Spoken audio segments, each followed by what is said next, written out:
unit trust or mutual fund is a type of equity fund that collects funds from investors and pools them for investment in stock, bonds, or other investment products.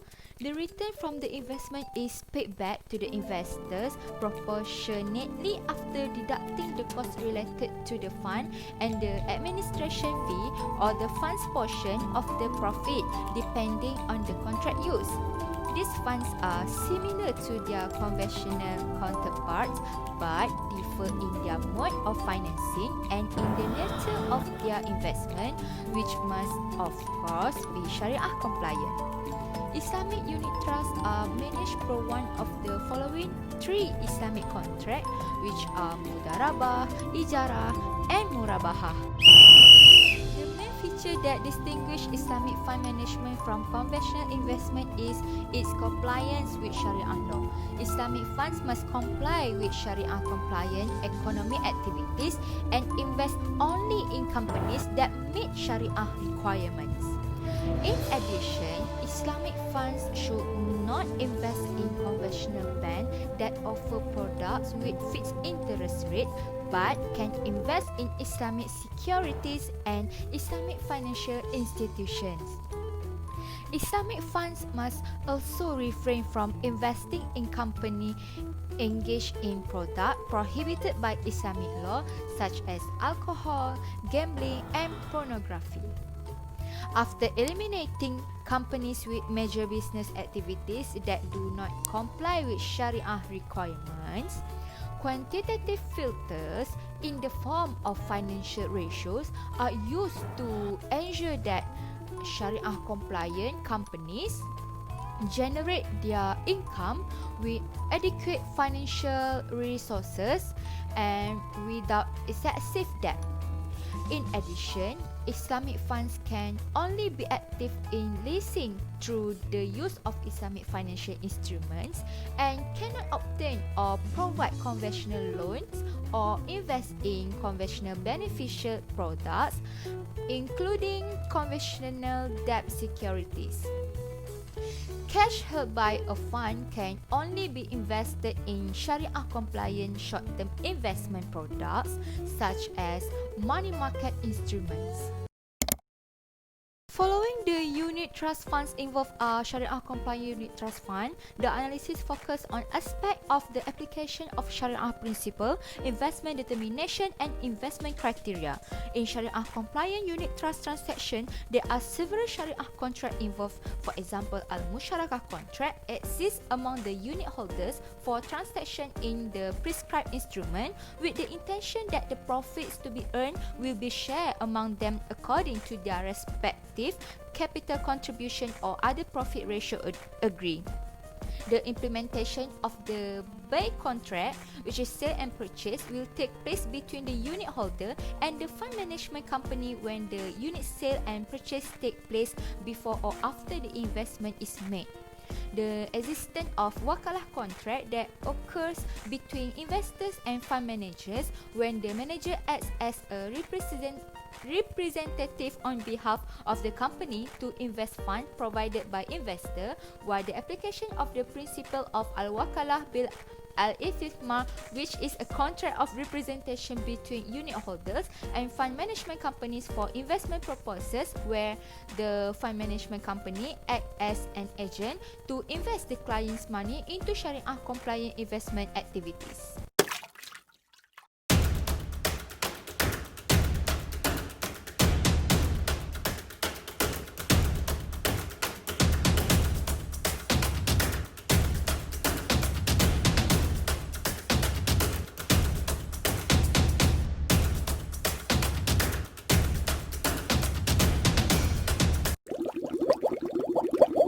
There are 6 differences between Islamic unit trust and conventional unit trust. First is contractual relationship. The relationship can be based on either wakalah or mudarabah contract. Okay, under wakalah contract, investor are the muwakil while the fund manager as a wakil. Okay, the agent manage the investor fund on a fee basis.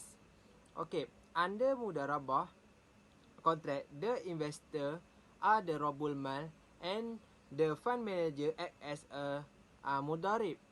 Okay, second is Syariah governance process. Okay, the fund must be ensure that there is constant monitoring of its investment and activity through Syariah review and audit of its process. Okay, third is Syariah compliant portfolio. The portfolio that the fund invests in should comply with Syariah requirement. Okay, therefore, the Sharia screening of investments such as stock and real asset must be essential to determine their acceptance within the investable universe of the fund. Various Sharia screening methodologies are adopted in practice. Fourth is the purification of impure income. Due to unavoidable market conditions, Sharia scholars have set a limit on the percentage of impure income that is allowed to be occurred in Sharia compliant investment. Investors seeking a fully Sharia compliant investment need to purge their share of impure income that has accrued in the company account, the extent of their investment in the shares of the company. Fifth is role of Sharia advisor. The Sharia advisor advises the fund to ensure compliance of its operation and activities with Sharia principle. For instance, it set out the methodologies of assessing Sharia compliance stock or ensuring that the national guideline of Sharia screening are allowed. It also advised the fund on the stock disposal process in case the stock become non-Sharia compliant. Okay, and finally, fee structure. Okay, under a wakalah structure, a management fee is applicable. At time, the fund manager may deduct the fee upfront before investor fund are invested. Wakalah fee may also include performance-related fees. Under mudarabah structure, the profit is shared as determined in the investor.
Okay, next I will explain about the key risks associated with this product. The first one is capital market risk. Market risk refer to the possibility of an investment losing value due to general risk. Due to economic, political, and other factors, the financial market will decline, which will lead to the fund net asset value, which will fallen. The second one is credit risk, or we call default risk. Credit risk is related to the creditworthiness of issuers of fixed income securities and their expected ability to repay interest and or principal in a timely manner. Any adverse situation faced by the issuer may affect the value and liquidity of fixed income instruments. For fixed income securities, this may result in a reduction in a credit ratings. The third one is unlisted security risk. Risk refer to securities investment that are not listed on the stock exchange, such as the share of the unlisted companies. The fund may face the liquidity risk of unlisted deposit securities that may affect the value of the fund. The risk can be mitigated through a comprehensive investment evaluation of the product unlisted securities before investment. The fourth one is sector-specific risk. If a fund invests in a specific sector, the fund is vulnerable to factors related to the specific sector in which it invests. Therefore, any major changes related to the sector, such as political, economic, competitive, and unfavorable developments in insurance coverage, may adversely affect the value of the fund. The last one is security-specific risk. The price of a particular stock may fluctuate due to circumstances affecting individuals' companies, such as poor financial performance, news of possible mergers, or the loss of key personnel in the company. Any adverse price changes in such stock will adversely affect the fund's net asset value.